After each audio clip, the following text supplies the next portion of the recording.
From Pacifica, this is Democracy Now! Bradley was an extraordinary American who went on record and acted on his awareness that it was wrong for us to be killing foreigners. And he was not doing it only for American citizens, although I'll come back to that in a moment. I think he saved American lives, but he was concerned that the people of the world should be informed of the way, as he put it, the first world, or the West, he said, treats the third world. More than 3 years after he was arrested, Army whistleblower Bradley Manning goes on trial today, accused of being behind the biggest leak of classified information in U.S. history. We'll go to the site of the military trial, Fort Meade in Maryland, for the latest with Kevin Gustola, and speak to attorney Chase Mader, author of The Passion of Bradley Manning. And we go to Turkey. I think we feel that intervention in all parts of our lives. This is just the tipping point, I think that's why. What began a week ago as a small protest against the demolition of trees in an Istanbul park have grown into a nationwide protest against the Turkish government. We'll go to Turkey for the latest. All that and more coming up. Welcome to Democracy Now!, democracynow.org, The War and Peace Report. I'm Amy Goodman. The military trial of accused Army whistleblower Bradley Manning begins today, more than 3 years after he was first detained. Manning's accused of disclosing a trove of U.S. cables and government documents to the whistleblowing website WikiLeaks in the largest leak of state secrets in U.S. history. On Saturday, hundreds of Manning supporters rallied outside the barracks at Fort Meade, Maryland, where the trial will be held. We'll have more on Bradley Manning after headlines. Hunger-striking prisoners at Guantanamo Bay have written an open letter asking military doctors to stop contributing to what they call abusive conditions. The letter calls out the doctors taking part in force-feeding and pleads for independent medical professionals in their place. Signed by 13 prisoners, the letter says, quote, "Your dual loyalties make trusting you impossible. You'll have to live with what you've done and not done here at Guantanamo for the rest of your life. You can make a difference. You can choose to stop actively contributing to the abusive conditions I'm currently enduring," unquote. More than 100 Guantanamo's 166 prisoners are taking part in the hunger strike. At least 36 are being force-fed through tubes. The death toll from Friday's tornado in central Oklahoma stands at 13, including 4 children. 3 people were killed in neighboring Missouri. The storm triggered massive flooding in areas around Oklahoma City. It came 11 days after an EF5 category twister left 24 people dead in a nearby suburb. Oklahoma Governor Mary Fallin toured the damage on Sunday. We'll recover. We've just seen people spring to action just like they did a couple weeks ago and more, with all the different charities that have come out, neighbors helping neighbors. Everyone's performed, to the very best of their ability, and I am still extremely strong of Oklahoma, extremely proud of Oklahoma and the strength and the resiliency of the character of its people. Oklahoma's death toll also included 3 so-called storm chasers, people who risk their lives to cover storms up close for media and weather agencies. Wildfires have erupted in California and New Mexico as the U.S. faces what could be a record-shattering drought. A wildfire burning north of Los Angeles exploded in size over the weekend, spreading to around 25,000 acres. The powerhouse wildfire in the Angeles National Forest has destroyed at least 6 homes and forced the evacuation of over 2,000 others. New Mexico, meanwhile, seeing its first major fire of the dry season. The Tres Lagunas fire has consumed over 5,000 acres of forest. Over 98% of New Mexico's in severe drought conditions, with 44% in exceptional drought, the maximum level. It's believed to be New Mexico's worst drought in decades. According to the forecasting service Harris Mann Climatology, the nation's current drought pattern may be the biggest natural disaster of 2012 and 2013. If the drought continues apace, damages could approach $200 billion, even more costly than Superstorm Sandy.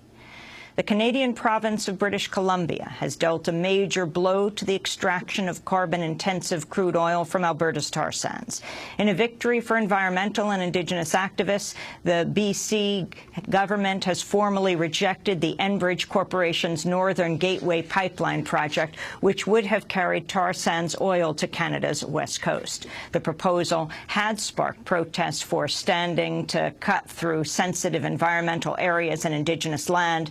Announcing its rejection, British Columbia officials cited a lack of evidence Enbridge could adequately respond to oil spills along the pipeline's route. Canada's federal government could still override British Columbia's decision, but that prospect appears unlikely given local opposition and the chance of a protracted legal dispute. The Northern Gateway has been seen as the main backup option should President Obama reject another tar sands pipeline, the Keystone XL. In a statement, 350.org founder Bill McKibben called on the White House to follow BC's lead, saying, quote, "If Obama rejects the pipeline, then an awful lot of crude is going to stay in the ground where it belongs," he said. Turkey seeing its biggest wave of protests against the ruling government in many years. Tens of thousands of people rallied across the country Sunday for a third consecutive day of mass demonstrations. The unrest erupted last week when thousands of people converged at Istanbul's Taksim Square, a public space set for demolition. The protesters have managed to remain despite a heavy police crackdown, including tear gas and rubber bullets. The Turkish government says around 1,000 people have been detained at over 200 protests nationwide. The Turkish Prime Minister, Tayyip Erdogan, has dismissed the uproar as the work of political opponents and extremists vowing to proceed with government's plans to remake Taksim Square. We'll have more on the Turkish protests later in the broadcast. Around 120 people have been killed in a massive fire at an industrial turkey plant in northeast China. The victims were locked inside and hampered by narrow exits to escape. The plant's a major producer of processed chicken. Relatives of the victims say the plant's doors were always kept locked during business hours and workers were forbidden to leave. A massive workers' strike continues at a Cambodian factory that makes clothing for the sportswear giant Nike.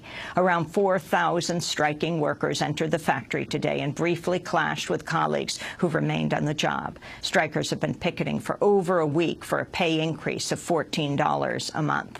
Nike's formally responded by saying the factory is responsible for setting the workers' pay. At least 9 people have been killed in a suicide bombing on a U.S. military convoy in eastern Afghanistan. The attack came outside a boys' high school. At least 6 students and 2 U.S. soldiers were among the dead. Palestinian President Mahmoud Abbas has appointed a West Bank University professor as the new prime minister of the Palestinian Authority. Rami Hamdallah will replace the outgoing Salam Fayyad, who formally steps down next month. The Gaza-based Hamas has criticized Abbas's pick, saying it could jeopardize a tentative unity government agreed to in principle last month. Thousands of people marched in Ethiopia's capital of Addis Ababa on Sunday in a rare show of protests. Demonstrators carried pictures of jailed opposition leaders and chanted slogans calling for respect of the country's constitution. It was Ethiopia's first mass protest since 2005, when election-fueled unrest left around 200 people dead. Thousands rallied in Tokyo Sunday to protest the Japanese government's move to restart the country's nuclear reactors. Japan has brought back 2 of the country's 50 reactors shut down following the Fukushima disaster of March 2011. 6 more could follow by the end of the year. Japan and parts of South Korea have banned U.S. wheat imports after the discovery of a genetically modified crop in Oregon. Testing has confirmed the GMO wheat comes from the agri-giant Monsanto. The herbicide-resistant strain was field-tested several years ago before protests helped force Monsanto to withdraw it from consideration.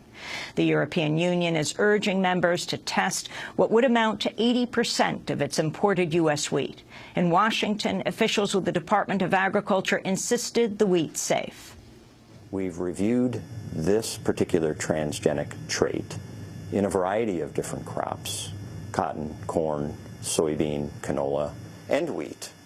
And although there are no wheat varieties that are approved for unrestricted planting, we have no safety concerns related to planting of this transgenic wheat at this time. We understand how important this issue is to the American public and to our agriculture industry, and we have a team of dedicated investigators working on the ground daily to collect all the information and evidence that's available for us to figure out what's going on here.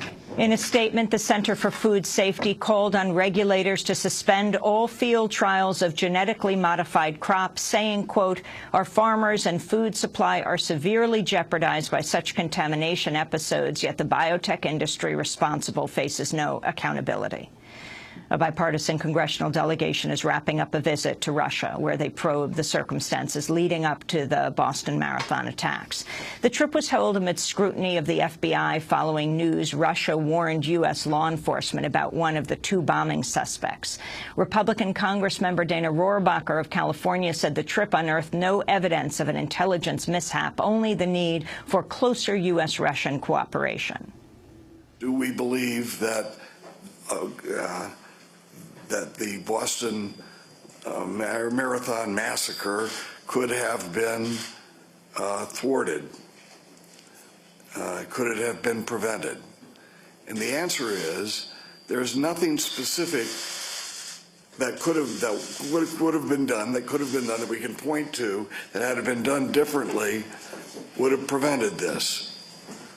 But we can say that had we had a much higher level of cooperation all along so that the whole situation would have been different, I believe that would have been one of the type of things we could have thwarted by a higher level of cooperation between our two countries. A federal judge has ordered the internet giant Google to hand over customer data sought by the FBI.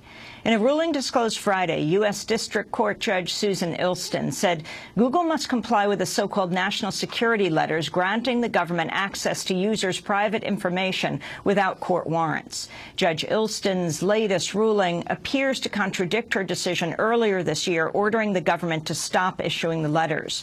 A group that's challenged the letters in court, the Electronic Freedom Foundation, said, quote, "We're disappointed that the same judge who declared these letters unconstitutional is now requiring compliance with them." Hotel workers in Chicago have ended one of the longest labor strikes in U.S. history. Employees at the Congress Plaza Hotel have been picketing over wage cuts for the past decade. It's believed to be the nation's longest ever strike by hotel workers. In a statement, Unite Here Local 1 says the workers have decided to move on and unconditionally bring the strike to a close. And those are some of the headlines. This is Democracy Now!, democracynow.org, The War and Peace Report. I'm Amy Goodman.